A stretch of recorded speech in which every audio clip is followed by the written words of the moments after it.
Hey everyone, welcome to Time Sensitive. This week, Spencer's in conversation with a Swiss designer and entrepreneur, Tina Roth Eisenberg.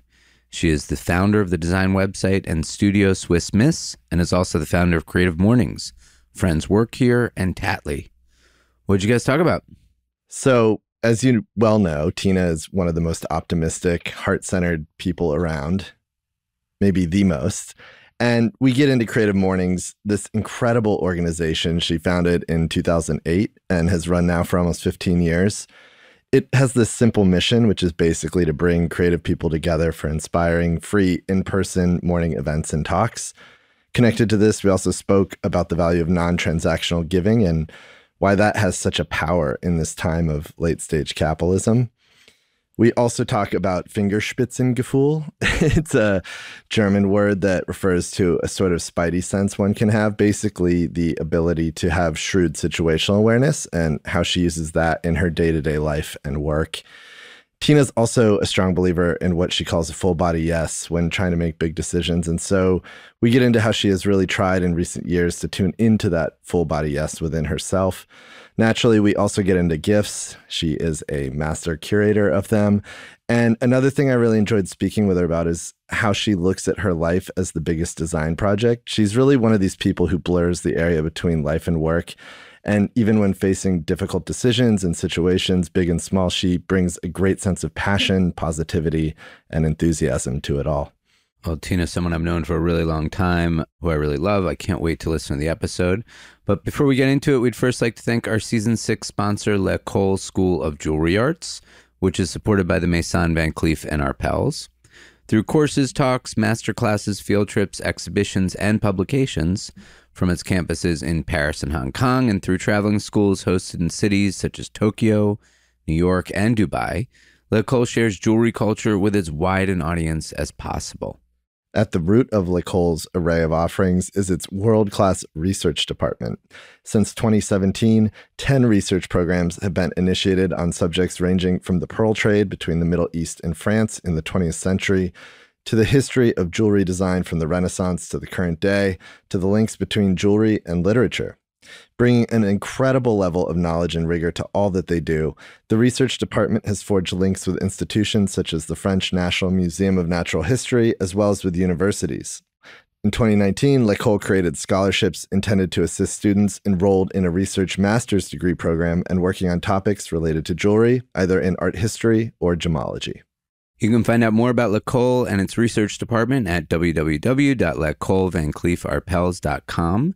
That's www.lecolevancleefarpels.com. And now here's Spencer and Tina.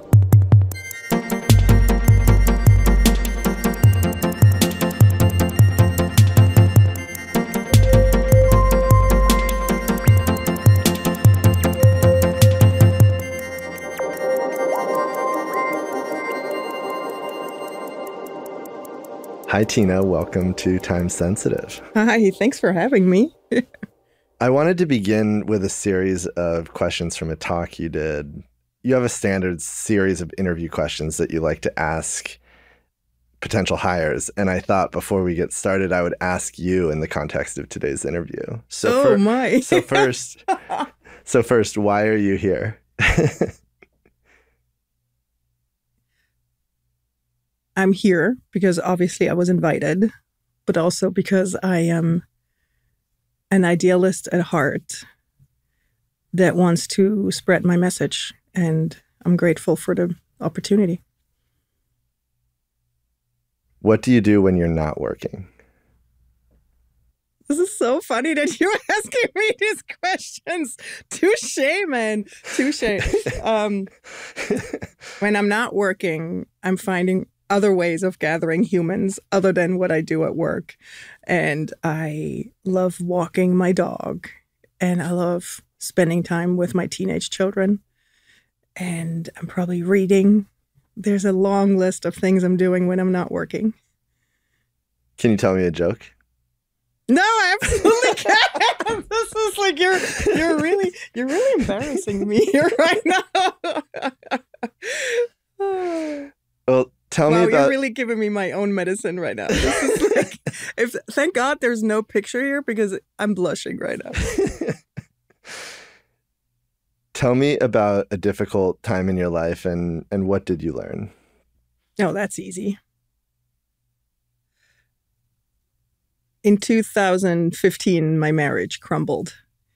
And it was a real moment in time for me because I'm an extremely optimistic person and I need a sense of possibility in order to move forward in my life. And that was a real moment for me to dig really deep and see that sense of possibility and flip the narrative of a divorce on its head, because I'm a big believer that the way you see your life, the way you look at life defines it. And I just didn't want to give in to the narrative of a divorce having to be nasty and horrible. And so I flipped it and I managed to flip the script. And I'm super proud of how I did that with the help of my now ex-husband. I'm really proud of how we co-parent and we're friends. Against all stigma. Yep. Divorce needs a rebrand. And the final question, courtesy of your son, Tilo. Would you rather fart confetti or burp glitter? Fart confetti all the way. I've had so many long conversations with my kids about this. So thank you for asking me this in public. This is so great. Well, and I think I should mention here that you do keep a confetti drawer at the office. Yes. I thought it would be appropriate. So I asked our director of production to put some confetti in a bowl. Unfortunately, we chose glitter confetti. Yeah, I mean, everyone that knows me really well knows that I consider glitter the herpes of the crafts world. And I'm having so many conflicting feelings because I so love the generosity and just the gesture of you organizing some confetti next to me. But the fact that it's confetti that is actually glitter is giving me lots of conflicting feelings. Well, we can leave it in the bowl. You don't have to touch it. Let's turn to the subject of time. In that same talk I mentioned earlier, you said you get up at 4:30 every morning. That may have changed during the pandemic. I'm not sure. And you said that you're learning every day to allow space between where I want to be and where I am to inspire and not terrify me. Could you speak to how you think and manage your time sort of day to day? And what's your general approach to time management? It's so interesting when you give talks and then you're being interviewed. And then obviously you've done your research and I love that. But I almost feel like sometimes you're being referenced to moments in time. And like the getting up at 4:30 is no longer the case. So I just love, like, in these moments, I realize, oh, Tina, you have evolved. The way I see time now coming sort of out of what we consider out of the pandemic, I don't know. There's an emergence. An emergence, yeah. To me, time is an extremely amorphous, blobby, expansive thing. And the pandemic has definitely changed how I think about time to the point where I now wear a watch that says now. To me, time is nothing but a collection of nows. And as someone who very easily starts worrying or sort of catapults myself into the future in my head, which is not helpful, I feel like I've really tried to channel this nowness during the pandemic. And I think it has forced us all to do that, right? But as I honestly am, I feel like I am readjusting and reacquainting myself with just living a regular life again, and where time management falls into that. All I can say is that I think overall, I've become much more aware of flowing with the day and don't allow the rigidness that I had before to enter my life anymore.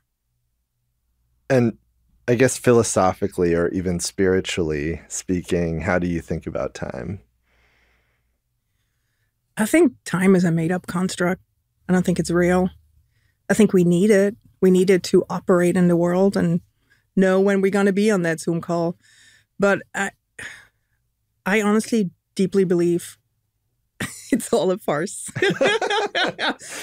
To the point where I am very spiritual, and there have been moments where I felt like I'm running late, or, like where I was stretched in time. And I sort of forced myself to relax into believing there is enough time and it's all going to work out. And it did. Which makes me then believe we are actually in control of how we experience time and how much time we have.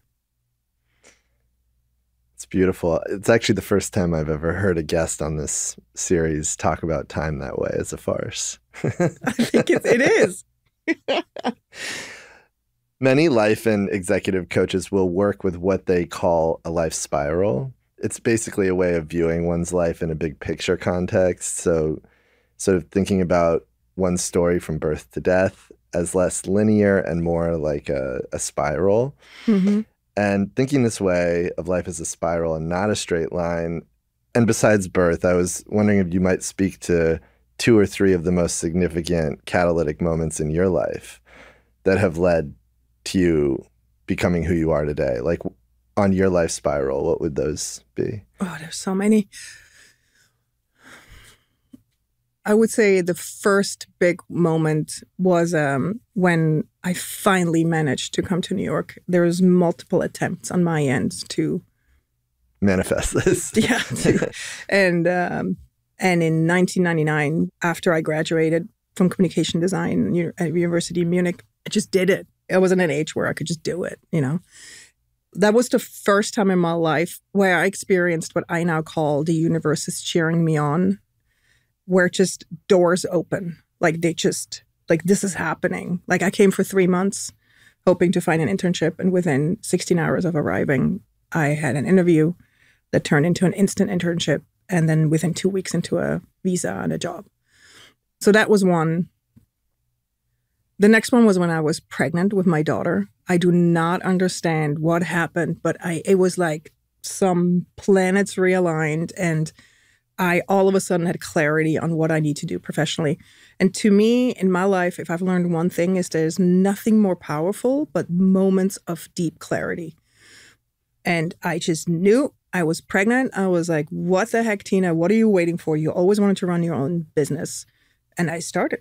Like the day my daughter was born is the day I started my design studio, and I instantly had amazing clients. And so that was 2. And then I would say the really big milestone for me was, again, I mentioned this earlier, is the moment of my divorce. Again, one morning I just woke up and clarity. And then when I have that clarity, I am so unstoppable.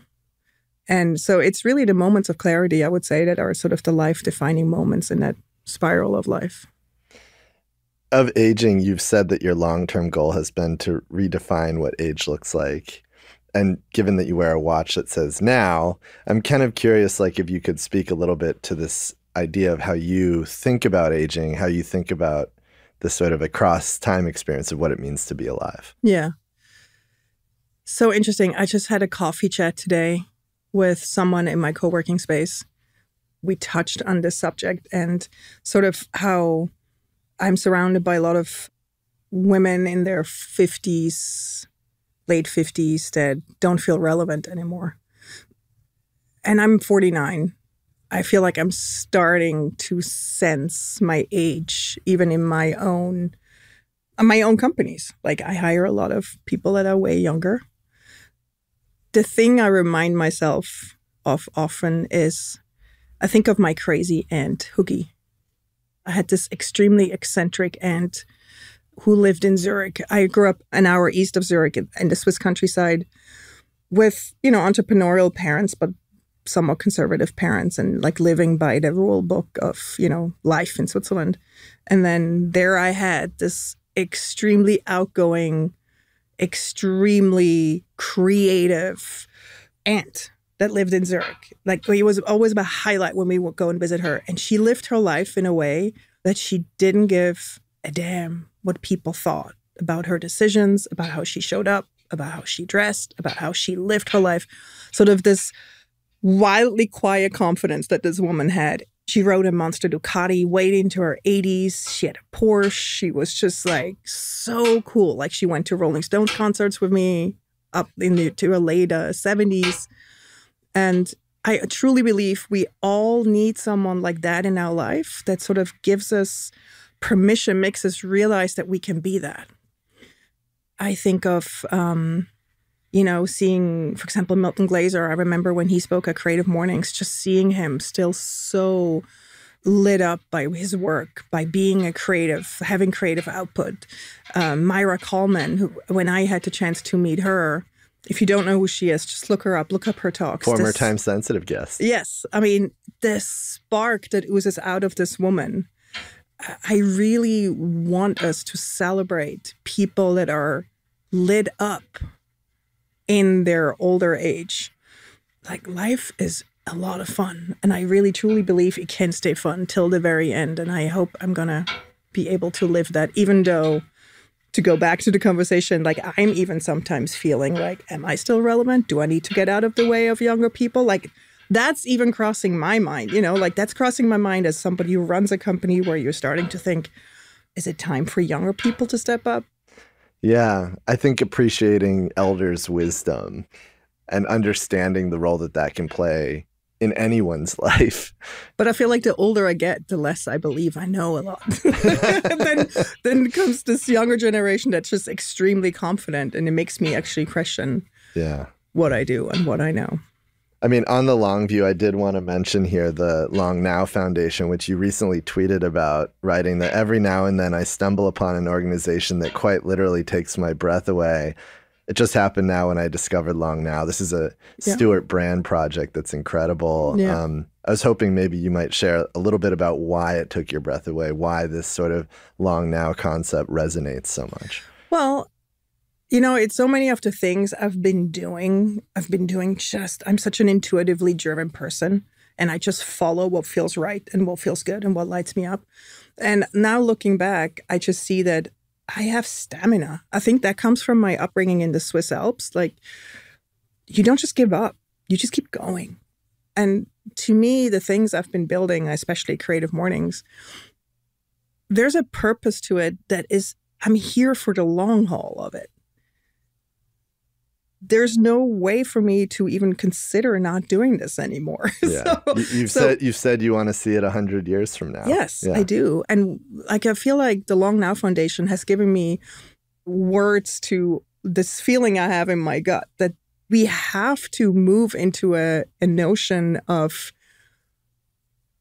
the long now. We have to start building things that we know will make our life so much better in 100 years from now. Like, this is the only way there is a path forward.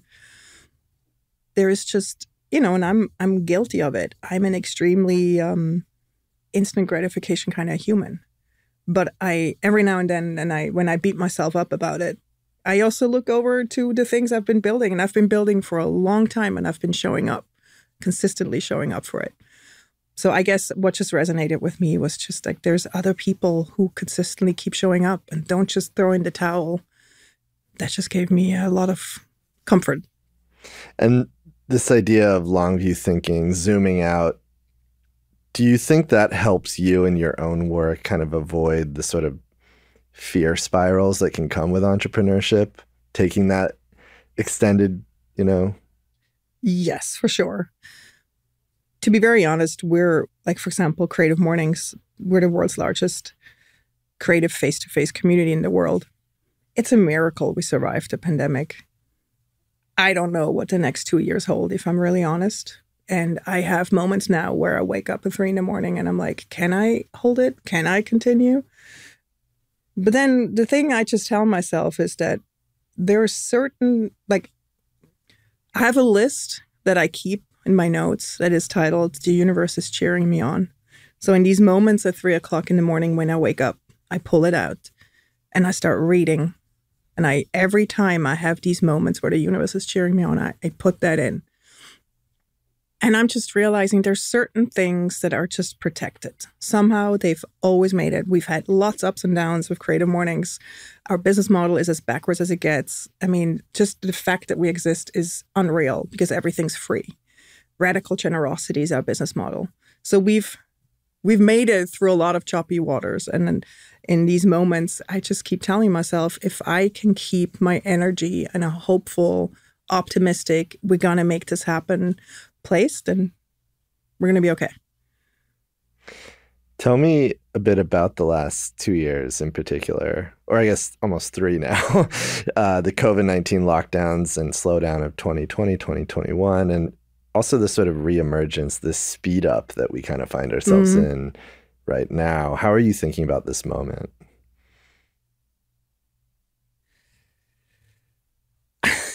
I just sensed my whole chest constrict.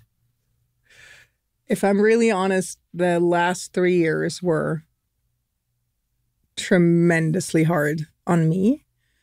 But I mean, they've been hard on a lot of us. I thought everything I've built is going to go away and collapse. I have built multiple businesses that are built on the notion of face-to-face connection. So that was gone. I've bootstrapped another business called Tatley, a temporary tattoo business where I never raised money, that was almost 70% relying on wholesale orders, which also crumbled once the orders stopped coming in.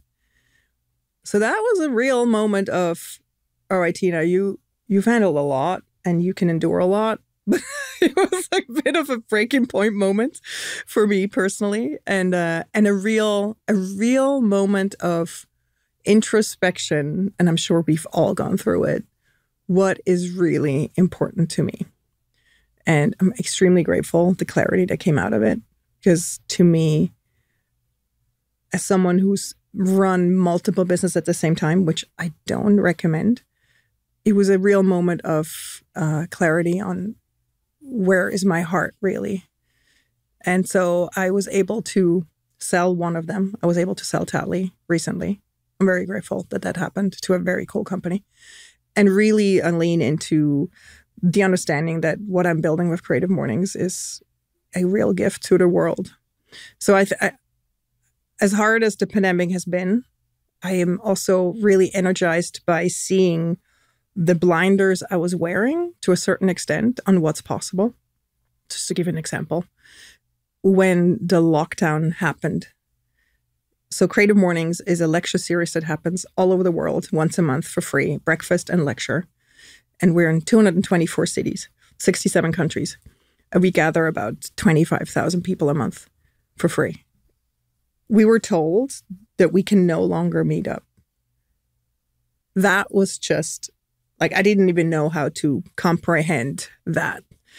And I would have never, ever, ever, ever done a virtual event, because I built this on the notion that real connection is made face-to-face and not behind a screen. So massive blinders on, right? But then our chapters, the volunteers that put on these events, 3 chapters put on in April, put on deeply connecting, moving, warm, engaging Zoom events. I sat there crying my eyes out, realizing that, okay, Tina, you didn't believe this was possible, but it is. And so then we moved our events, we moved our chapters to digital. And I'm super proud because we really leaned in and asked ourselves, okay, given the platform constraints, given what this is, what makes a Creative Mornings warm and beautiful, and like sort of the specialness, like how do we translate that to digital? And to the point where we had people come to us and say, like, can you teach us? Because we get off your Zooms, we get off your events, and we're buzzing and we're filled up. And sort of they would use the same language as if they were attending one of our IRL events, which I know are really special. So to me, that's the gift I'm taking out of the pandemic, is asking myself regularly in my personal life, in my professional life, Tina, what are you not seeing? What blinders can you pull aside? Because there's so much opportunity in front of us. Now that you've kind of seen this duality of, well, more than a decade of in-person events, and then this sort of 2-3 year period of largely virtual events, what do you think still makes the in-person perhaps stronger, or if not stronger, at least different than virtual in a way that virtual will never achieve? Mm-hmm. Well, I think there's something energetically happening to us when we're in the same room. I still think that's always going to be stronger and more palpable than virtual. I'm not saying that's not possible virtual, but there's the context of being in a space. The light context, hitting your face right yes. now. The fact that we're not behind screens. Yes. And also the fact that we're experiencing the exact same environment energetically, like spatially. That's what makes the magic as well. And to be honest, I feel we have lost the muscle of being in space together. And we need to be really patient with each other in learning to do that again and rediscovering the magic of being in face-to-face in a space. I did want to touch on Tattly really quickly, which you mentioned, and you had sold it to Bic Group. I was curious to hear about the sale. I imagine it was a mix of emotions, from probably rewarding, but also quite difficult. I mean, this is a operation that brought you and so many other people enormous joy, still does. Mm-hmm. Your daughter even once told you, Mom, please never, never, never, ever sell Tattly because I want to run it one day. You're pushing a knife into my heart. Thank you very much. I had to ask. I'm sorry. Like, just tell me about the sale. What was it like for you to just have this feeling of this thing you created and seeing it sort of evolve in the way it has? Oh man, how much time do you have? So Tattly was a complete labor of love / joke. I just wanted my daughter to have really cool temporary tattoos. And because I'm a web designer, graphic designer, I was able to just do that. And I had friends. Like, it was the most accidental, joyful, wouldn't this be fun if this existed in the world? Yeah, which right. Then, like aesthetically pleasing tattoo, yes. Temporary tattoos. Yeah. But really coming from a place of, wouldn't it be fun? Which is how I started everything. And I built it with so much love and joy that eventually, and this is actually many years ago, and I wasn't really talking about this because it's a really weird feeling to have, I was starting to feel that I no longer want to run this. But founders don't talk about that because it's a really weird feeling of building something, and I call it a labor of love. I mean this. But then feeling like you outgrow it. How is that possible? That was something I had a really hard time wrapping my head around. I actually was working with like therapists and coaches just to say the words, I want to sell Tattly, or I'm thinking about selling Tattly, to then really leaning into making that happen. It was for me personally, I'm a very emotional, heart-centered person. It was a long and painful process. And interesting enough, I have not found any other founders who were able to articulate that, or I haven't found anyone talk. I don't think founders really want to talk about this all that much. Anyone who wants to talk to me about this, please reach out to me. So, but I must say, like the emotional labor it was just to release Tattly and feel like I can pass it on to someone was a real growth moment for me personally. Well, and in the end, it was the pandemic that gave me the clarity. So that was, I guess, the spiral moment. But I must say, what a beautiful thing it is to create something and then have really capable people take it from you. I wish somebody would have told me that that's possible. Because, again, I think it needs a rebrand, the selling of a company. Because what we hear is oftentimes horror stories. Again, like I should have probably approached it like the way I approached my divorce. I'm just realizing this now sitting here because I didn't do that.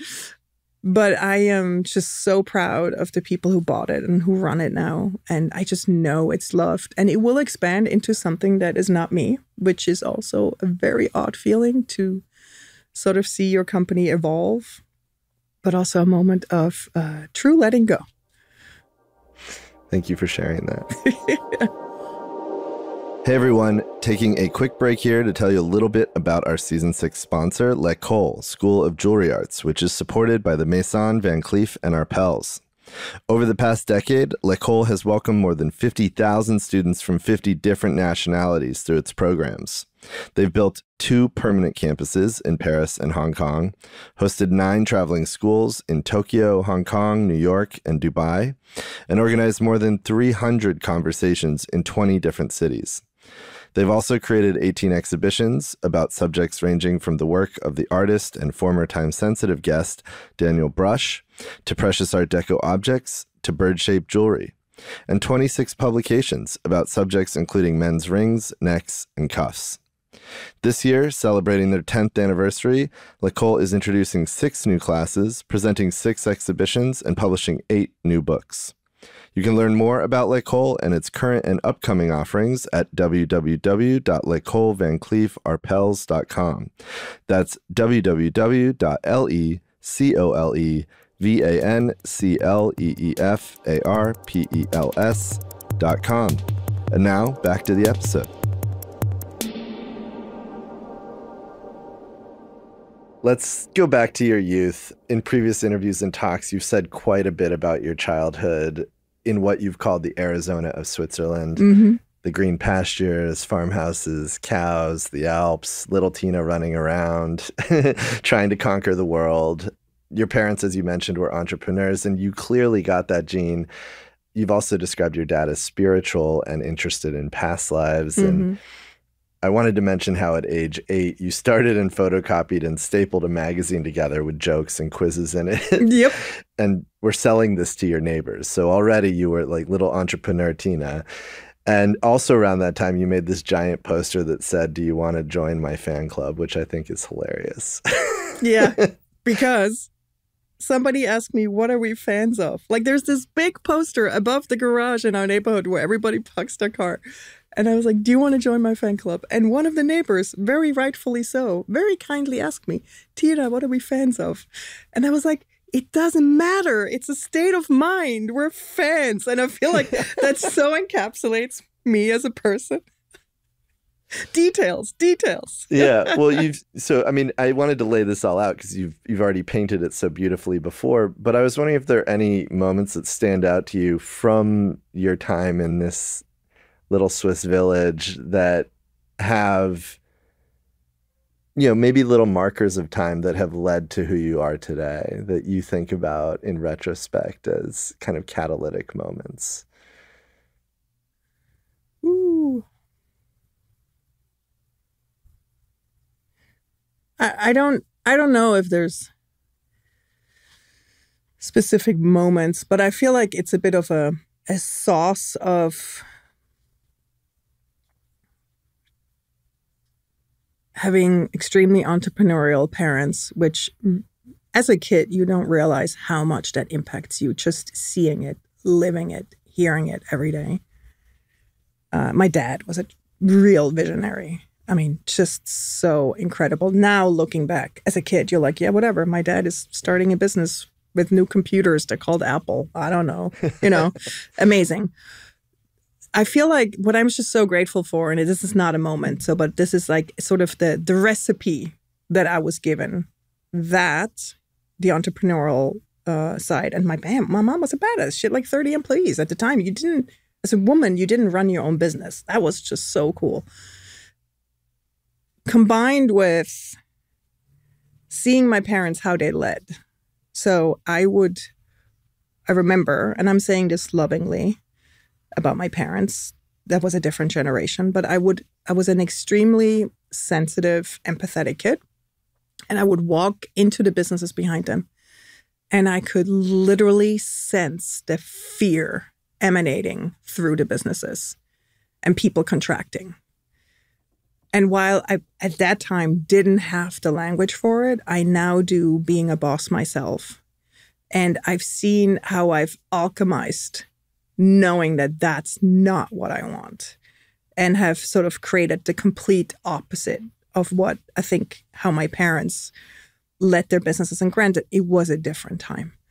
So seeing what I didn't want, so that I'm really grateful for. And then also like just this might be TMI, but my parents were just very unhappily married. And it was an emotionally unsafe home, I would say, I grew up in. Very volatile. They did the best they could. But again, I do look back and think that made me so aware of how emotional safety is such a big one. And there's something I crave and create in my businesses. The way I lead my businesses, the way I show up as a boss. So I always feel like, was it hard? Was it stressful? Yes. Did I alchemize it into something better now? Yes. Tell me a little more about energy. I mean, it's so central to this conversation and to your life and your work. And I was just wondering, how do you think about energy bodily in your businesses, even spiritually in the ether? Yeah. Oh, this is like my favorite topic. Well, I'm a big believer that everything is vibration, everything is energy. The way we sit here, the way we show up, what we're surrounded with. And I'm a big believer that companies are energetic entities. They literally have soul. They vibrate on a certain level.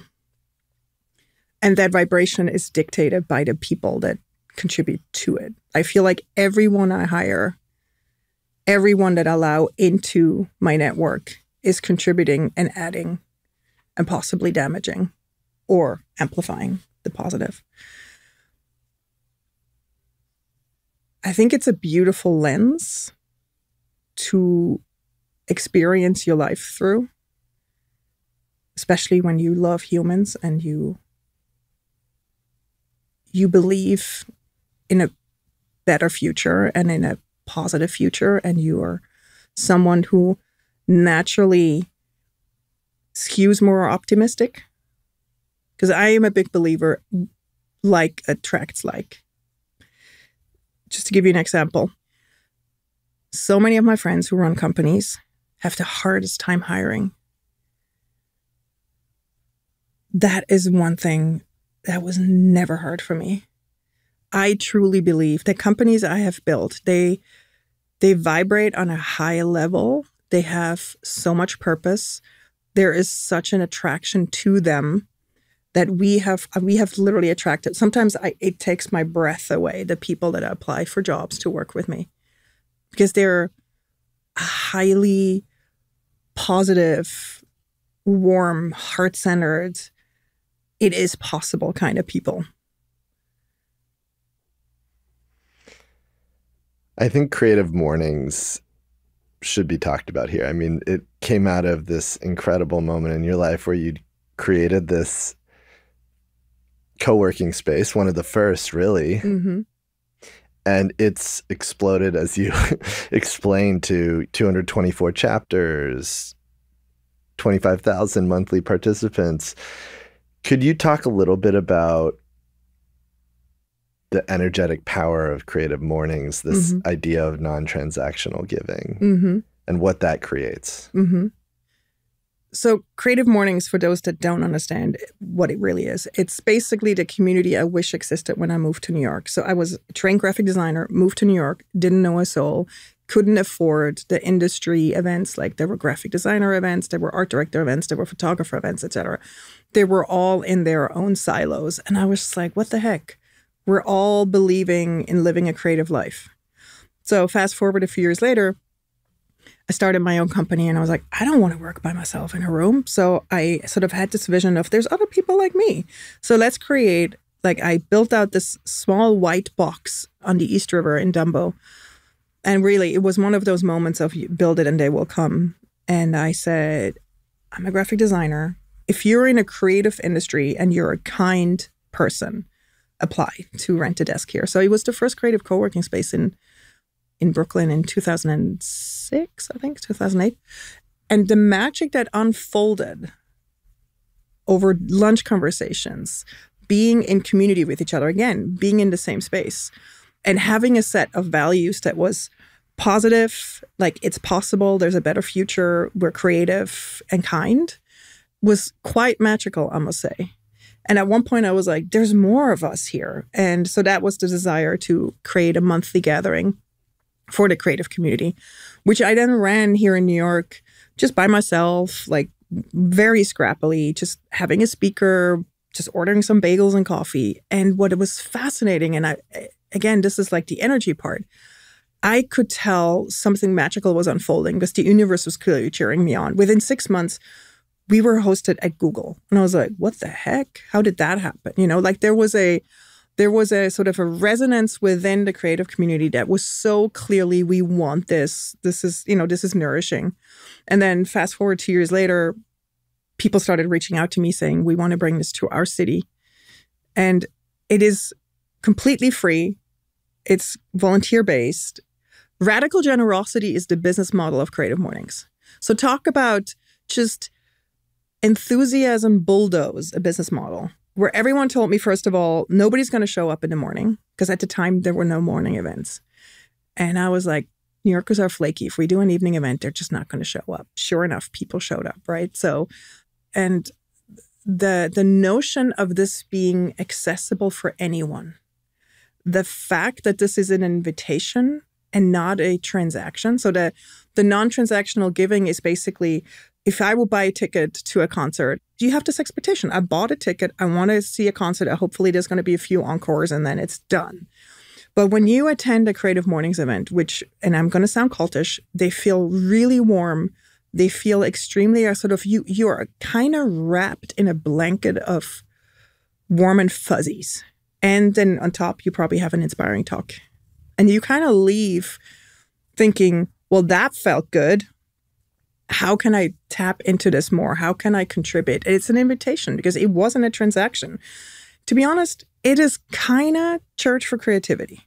It's something that our society has lost. This notion of gathering, contributing to an entity that fills you up, and contributing either by volunteering, or maybe you can donate money, or like, I think about this so much these days, especially with a recession looming, especially with just where the world is heading. But sort of the lens I'm walking the world these days is, what would the world be like if X was gone? I walk the streets these days because it really hurt me during the pandemic. Some of my favorite coffee shops, like my favorite acupuncture community space, they didn't make it. I wish I would have known. I would have tried to help. So I keep thinking like we all need to move. If we don't want to end up just with the giants of the Amazons or whatever, we all need to move into this notion of, what am I contributing to my field? Like the world that I'm participating in, the things I care about. And if you can contribute financially, what can you do otherwise? Can you send that newsletter to someone? Can you bring a friend along? I have this thing in me right now that I feel like Creative Mornings is just about to evolve into what it was always meant to be. And I'm tasked right now with figuring out a business model that will sustain it for the next 100 years. And I have a very idealistic notion that's brewing in me that is non-existent right now, I think, but is pure. And is driven by generosity and kindness from the community. So, as you can tell, I haven't figured it out yet, but I'm on my way there. I'm a feeler. I feel into these things, and I just keep chiseling away at it, and then hopefully I will figure it out. Well, on the feeling subject, I should bring up Fingerspitzengefühl. Oh, that was good. Do you want me to explain what that is? Could you share what this word means? And also, how do you apply it to your life, to Creative Mornings, to the work that you do? Yeah. Oh, I love it.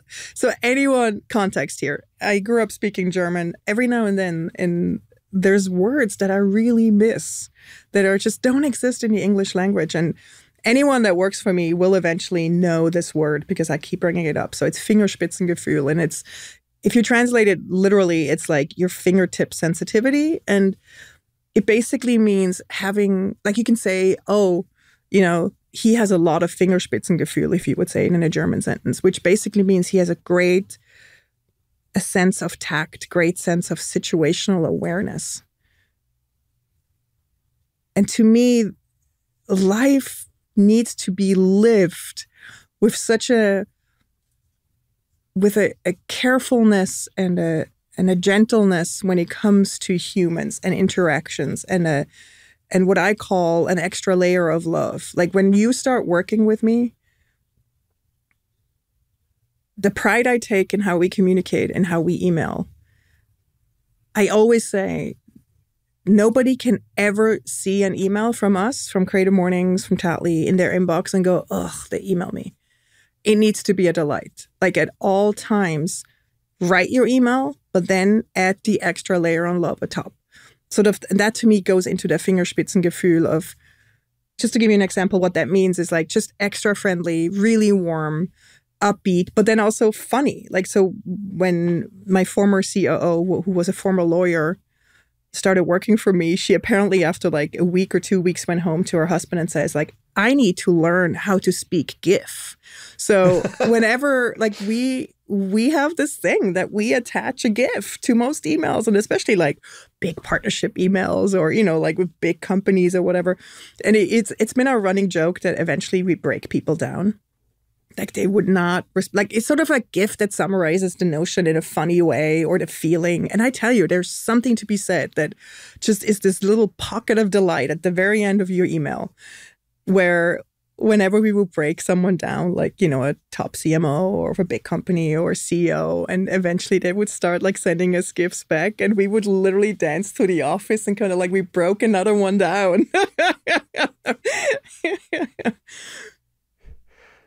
Yeah, they brought me a lot of joy during the pandemic, particularly the ones you would post on Twitter and Instagram. The GIFs are one of the co-founders of Giphy actually gave a talk. It was really intense. It had, I don't know how many thousands of GIFs in it, but he did say like, it's like another language. It's another way of communicating. And I truly believe it. Yeah, it's like GIF, emoji. Yep. English, German. Exactly. Yeah, it's true. Back to Creative Mornings. What have been for you some of the most memorable? And I know it's probably impossible to choose, but, you know, I'm thinking here, you've talked about an early one with Michael Beirut previously, another at the Metropolitan Museum with George Lois. There was this Worldwide Wander event that recently took place online. Really incredible. I know Andrew did an early Creative Mornings. God, he gave his first talk. And it was so good. It was so good. Yeah, I mean, I have so many memorables. I mean, it's been 14 years, 12 talks a year. That's a lot of talks. Some of the ones that stand out, just you saying this, is Casey Gerald. I forget the year, but it's been many years ago. He got the first standing ovation. He gave a talk on purpose being the new bottom line for businesses. And it was such a powerful talk. It was probably like 10 years into Creative Mornings.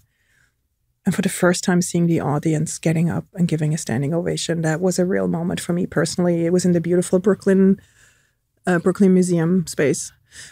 Also, I mentioned this earlier before you were recording. But this year, we actually, I know I shouldn't have favorites, but we had our, what I now call my favorite New York City chapter talk by Dev Oshla on like sort of reading as a way of living. But it's just every now and then certain talks just really, really resonate with me. I mean, I always say if there's one person in the room that needed to hear this talk, it was worth organizing the event. It just amazes me that 14 years in, I still get such a kick out of helping speakers get their story out. Last month, Patricia Garcia Gomez is this wonderful human who lives on the North Fork, who has created this really gentle water practice, and which has changed her life. And she's a year-round swimmer now. She gave her first ever talk. She did an incredible job telling her story, and to me, that's my currency. This because it just makes me so happy when I can not only, get established, well-known people like Milton Glaser or George Lois on stage, but then really help people say it's time, tell your story, and making them feel safe and helping them get the story out. How do you choose or find the people that you ask to join?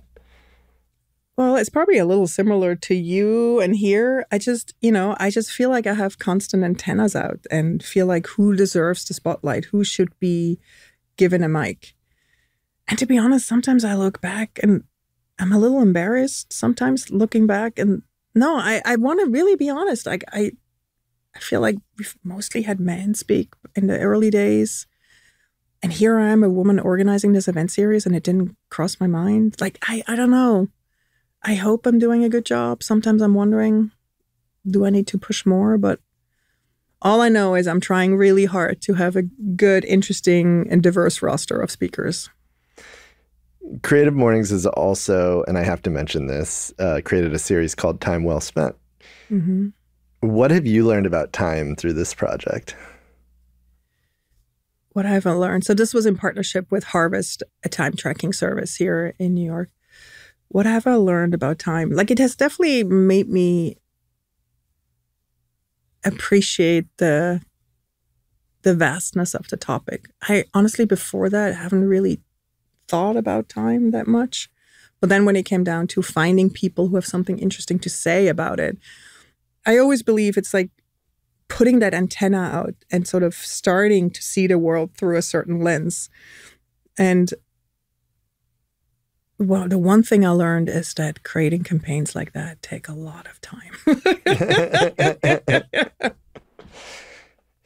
Indeed. Indeed. Thoughtfulness takes time. That's the one sentence that just keeps coming up in me is, if you want to be deeply thoughtful, it takes a lot of time.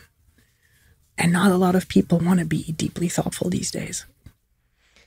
Yeah, making sense of things takes time. Mm-hmm.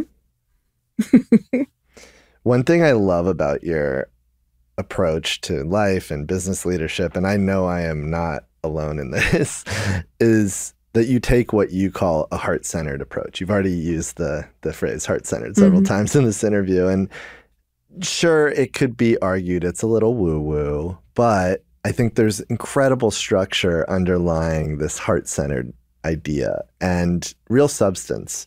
So I was hoping you might speak to that a little bit, define it. Like, what is heart-centered to you? You know, when I started hiring people and I would start reading leadership books because, you know, I want to be the best boss lady I can be. And I was just, my heart sank because like these books they were so cold and they didn't speak about the things that I naturally gravitated towards, you know, work being fun and kind and warm and gentle and a playground for your future self and joy-driven. And if I'm really honest, for a very long time, I felt very confused and feeling like I don't get it. I'm not made to run a company. And I almost didn't really dare to talk about my vision of how I would run a company until many years later, when I started realizing that when you run a company, you as the founder, you as the leadership team, you set the tone of the environment you're creating and you have to hire accordingly. That's it. There's no right or wrong. I'm an extremely warm, heart-centered, sensitive person. I'm extroverted. It's important to me that my environment feels warm and loving and kind and fun.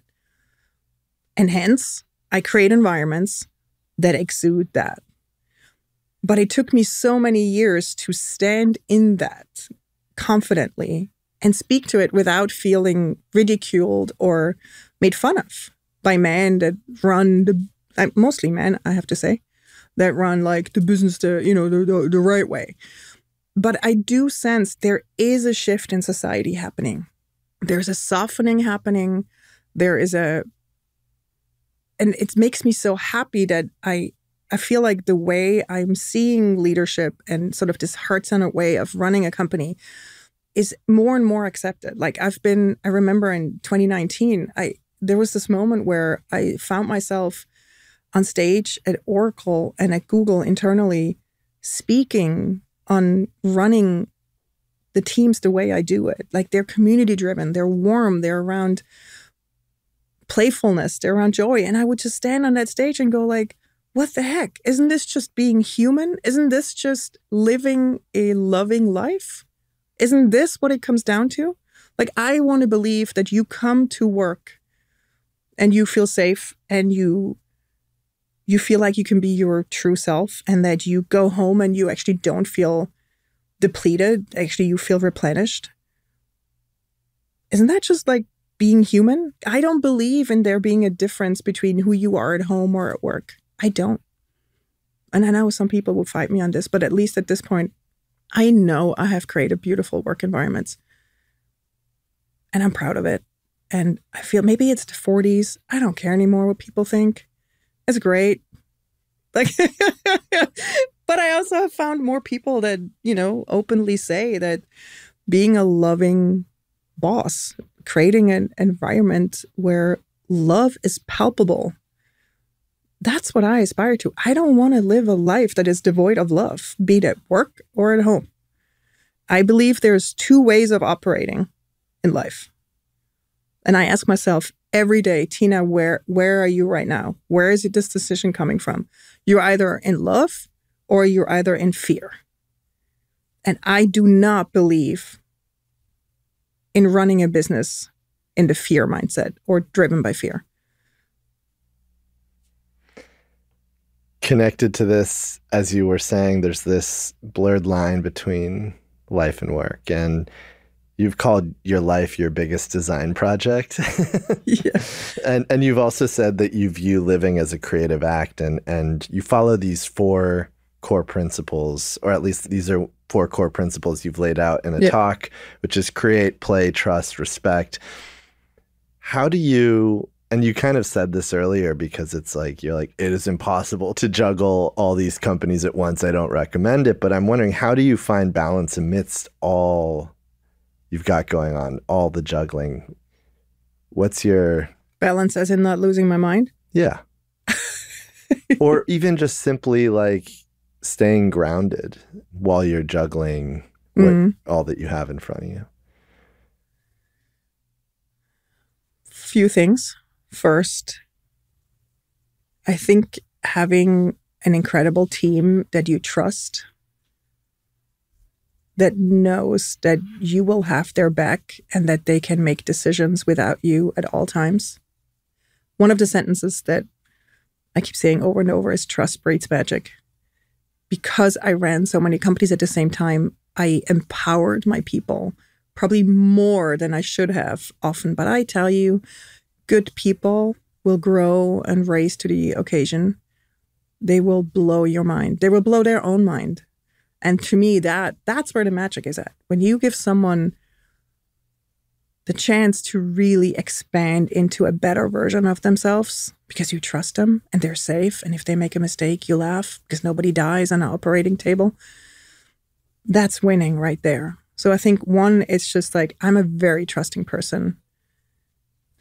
And then the other one is, I do think my spiritual practice helps me just to not lose my mind.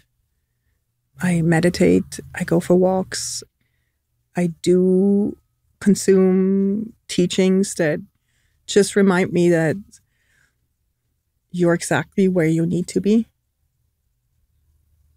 And I think that really helps as well. Gifts help too. Gifts help. Oh, gifts are always good for the soul. You also practice what you describe as a full body yes. Yeah.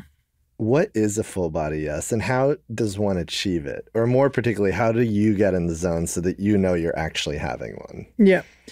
Full body yes is, I experienced it for the first time when I was separating from my husband, looking for an apartment, and looked at multiple apartments, and then walked into this one apartment, and my whole body lit up. Like I can only explain it as warmth rushing through my whole body, and especially in the chest, and like just this feeling of expansion. And to me, that was a pivotal moment, because even though I probably had this before, it was just not as pronounced. I have since learned to listen. I do really believe our bodies hold so much wisdom, and we just have completely forgotten or lost the ability to tune into that. So a lot of my journey over the past few years has been sort of what I call the journey from my mind to my heart and to my body. And so the full body, yes, I have it when I hire people. Like I have it when I'm dating. I have it when, in moments with my children where it's just this, like it's my body giving me a sign that this is right. This is right. This is a moment. I feel like we all need to learn. And I'm sure we all have it. Some people have tingly hands, other people, whatever it is. But I would say, whatever you can do, find your full body, yes. I hope you're feeling that right now. Of course. Let's end the interview on the subject of delayed gratification. You spoke about instant gratification earlier, but I think a lot of what you do has this component of delayed gratification. Like every project, of course, follows its own path and pace, and you have always kind of had several running concurrently. How do you stay optimistic, full of joy, focused, and what's your philosophy around delayed gratification? You seem like the kind of person who would wait for the second marshmallow. I don't know. I find this question so hard because I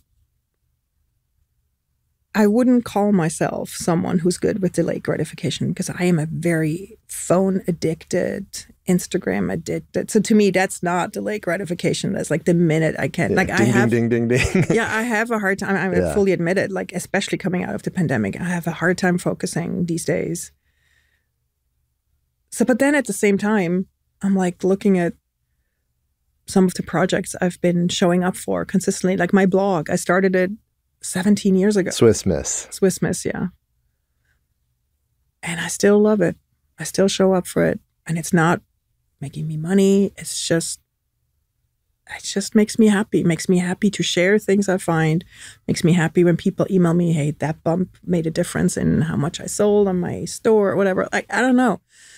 I honestly have no answer on the delayed gratification other than I think when you enjoy the process so much that you don't have to think about the end result, I think that's the secret.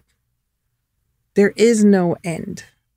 Creative mornings, sometimes I think like I need to be more that person that says, here's where I'm heading, this is the end result. But then everything's so organically evolving. Like if we're not staying in the moment and sort of evolve with what is unfolding in front of us, if we're too much focused on the end result, we might miss what's in front of us. Life is a conversation. I mean, if I came with just a list of questions that I wanted to ask you, it'd put listeners to sleep probably and probably wouldn't engage you. Yeah. And so I think it's flow, right? It's getting into that flow state, finding the flow state. But then it's also, I do think there needs to be a balance between that and having sort of an end goal. Mm-hmm. But sometimes I think I avoid the end goal. Because the process of the sauce we're in right now is so fun. Tina, thank you so much for coming in today. This is really a joy. Thank you for having me.